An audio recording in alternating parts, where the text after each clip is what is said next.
Hi friends, welcome to XYZ Raj. వరదల వల్ల కేరళలోని కొన్ని వందల మంది చనిపోయారు. ఇంత వినాశనానికి కారణం గర్భంతో ఉన్న ఏనుగుని చంపడమని చాలా మంది నెటిజన్లు వాదిస్తున్నారు. అసలు అక్కడ ఏనుగుని ఎలా చంపారు, ఎందుకు అక్కడ ప్రజలు దాన్ని చంపారు, ఈ వీడియోలో తెలుసుకుందాం. వరదల దాటికి కేరళలోని వైనాడ్ దాని చుట్టుపక్కల కొన్ని గ్రామాలు ప్రస్తుతం కనుమరుగైపోయాయి. చాలా మంది చనిపోయారు కూడా. అక్కడి ప్రజలకు ఇప్పటికీ కూడా పోలీసులు, ఆర్మీ, ఫైర్ డిపార్ట్మెంట్, అక్కడి కొన్ని స్వచ్ఛంద సంస్థలు సహాయ సహకారాలు అందిస్తున్నారు. సరిగ్గా 4 ఏళ్ల క్రితం ఒక ఏనుగు ఆహారాన్ని వెతుక్కుంటూ కేరళలోని మల్లపురం అనే గ్రామంలో నడుచుకుంటూ వెళ్తుంది.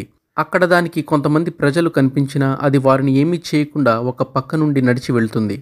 అయితే ఆ గ్రామంలో ఉండే కొంతమంది పోకిరీలు దానిని ఇబ్బంది పెట్టి పైశాచిక ఆనందం పొందాలని ఒక పైనాపిల్లో నాటు బాంబుని పెట్టి దాని దగ్గరకు పట్టుకు వెళ్లారు. అది చూసిన ఏనుగు అక్కడి ప్రజలు నా కోసం ఆహారం తెచ్చారేమో అని ఆ పండుని తొండంతో అందుకుని నోట్లో పెట్టుకుని కొరికింది. అంతే, ఒక్కసారిగా పెద్ద శబ్దంతో ఆ ఏనుగు నోట్లో ఆ బాంబు పేలిపోయింది. తీవ్రమైన రక్తస్రావంతో చాలా బాధతో ఆ ఏనుగు అరుస్తూ గ్రామ సమీపంలోని వెళ్లియా నది దగ్గరకు నడుచుకుంటూ వెళ్ళింది. ఒక పక్క రక్తస్రావం, మరొక పక్క విపరీతమైన బాధ. వీటన్నిటికన్నా బాధాకరమైన విషయం ఏమిటంటే ఆ ఏనుగు గర్భంతో ఉంది. దాని కడుపులో ఉన్న బిడ్డ కోసం అది చాలా తల్లడిల్లిపోయింది. కొన్ని గంటల సేపు ఆ నదిలోనే, నీటిలోనే ఉండిపోయింది.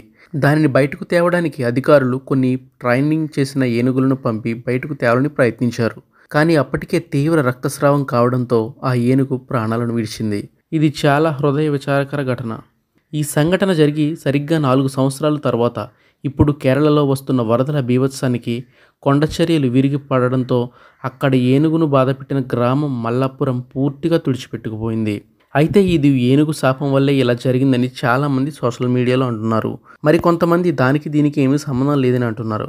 ఫ్రెండ్స్, ఈ వీడియోపై మీ అభిప్రాయాలను కామెంట్ చేయండి. ఈ వీడియో నచ్చితే లైక్ చేయండి, షేర్ చేయండి. మన ఛానల్ని తప్పకుండా సబ్స్క్రైబ్ చేయండి. Thank you.